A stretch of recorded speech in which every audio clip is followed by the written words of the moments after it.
이스라엘은 레바논에서 다시 강경하게 행동하기 시작했고 2026년 4월 9일 목요일에 메시지는 분명했습니다.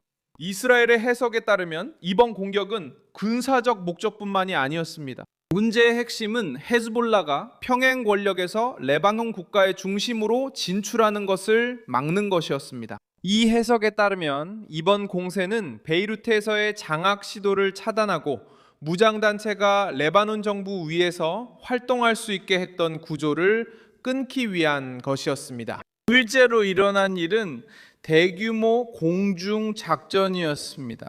이스라엘은 베이루트, 베카 계곡, 남부 레바논에서 헤즈볼라의 지휘센터 100곳 이상을 타격했다고 밝혔으며 로이터 통신도 이를 가장 큰 공습이라고 표현했습니다. 이번 새로운 전쟁이 시작된 이후 가장 큰 공습이었습니다.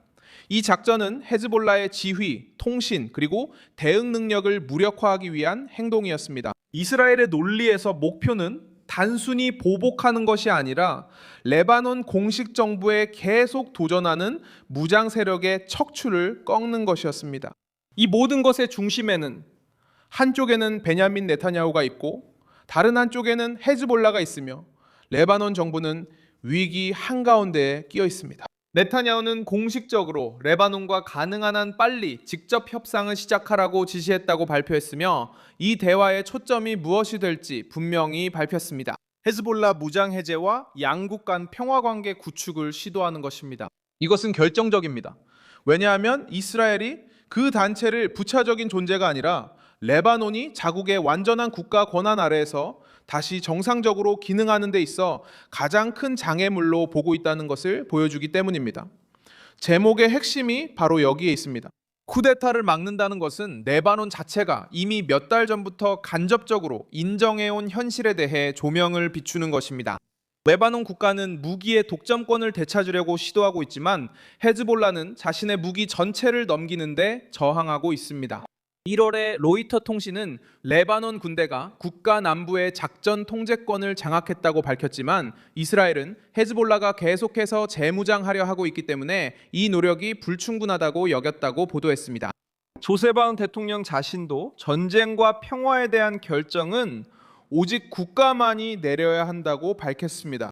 공식적인 체계 밖에서 무장단체가 자금 지원과 훈련, 유지까지 받고 있을 때 중앙 권력에 대한 위협은 이론이 아니라 실제 위험이 됩니다. 이 갈등이 어디에서 폭발합니까? 바로 베이루트와 레바논 남부에서입니다. 헤즈볼라가 무장 세력으로 존재하고 정치적 영향력과 자체 권력망을 유지하는 지역에서입니다.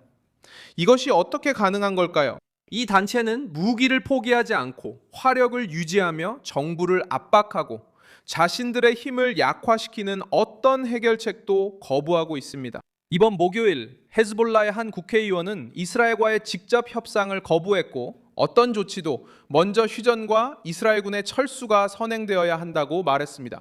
쉽게 말해서 이 단체는 자신들이 쌓아온 힘을 포기하지 않겠다는 것입니다. 그리고 바로 이와 같은 평행된 세력이 이스라엘의 시각에서는 레바논 국가를 내부에서 집어삼킬 위협이 된다고 보고 있습니다.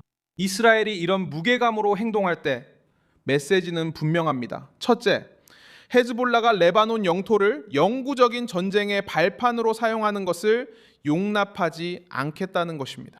둘째, 레바논에게 힘든 선택을 강요한다는 것입니다. 국가가 완전히 통제권을 잡거나 아니면 무장 조직이 자의적으로 언제 공격할지, 언제 긴장을 고조시킬지, 언제 국가 전체를 전쟁에 빠뜨릴지 결정하는 인질 신세로 남게 된다는 것입니다. 이것이 바로 공세의 이유입니다. 단순히 창고나 작전본부를 폭격하는 것만이 아닙니다. 이란의 지원을 받는 민병대가 사실상 정부, 군대, 그리고 레바논의 공식 기관들이 차지해야 할 자리를 계속 점령하지 못하도록 막는 것이 목적입니다. 4월 작전, 이 국제적으로 강한 반발을 불러일으킨 것은 사실입니다. 유엔은 수백 명의 사상자가 발생했다는 소식을 충격적이라고 평가했습니다. 그리고 이 모든 일이 이란과 미국 간의 휴전 직후에 발생했기 때문에 위기는 더욱 커졌습니다. 하지만 압박 속에서도 이스라엘은 입장을 고수했습니다. 레바논은 그 합의에 포함되지 않았습니다. 그리고 헤즈볼라는 계속해서 표적이 되고 있습니다. 예루살렘의 입장에서는 헤즈볼라가 무장한 채 레바논 국가 체제 안에서 영향력을 행사하는 한 진정한 평화는 존재하지 않기 때문입니다. 그래서 공세와 협상이 함께 나타나는 것입니다. 먼저 군사적 충돌이 오고 그 다음에 정치적 요구가 이어집니다. 무장 해제, 국가의 통제, 그리고 헤즈볼라가 레바논의 미래를 좌지우지하는 것의 종식입니다. 결국 가장 중요한 질문은 간단합니다. 이스라엘이 무엇을 막았습니까? 이스라엘은 헤즈볼라가 지역의 혼란을 이용해 그들의 지배를 확대하고 레바논을 더욱 깊이 장악하는 것을 막았습니다. 그리고 왜 그랬을까요? 왜냐하면 정부보다 더 큰 영향력을 가진 무장 세력이 계속 존재하는 한 레바논은 계속해서 자국의 통제권을 잃을 위기에 처해 있을 것이기 때문입니다.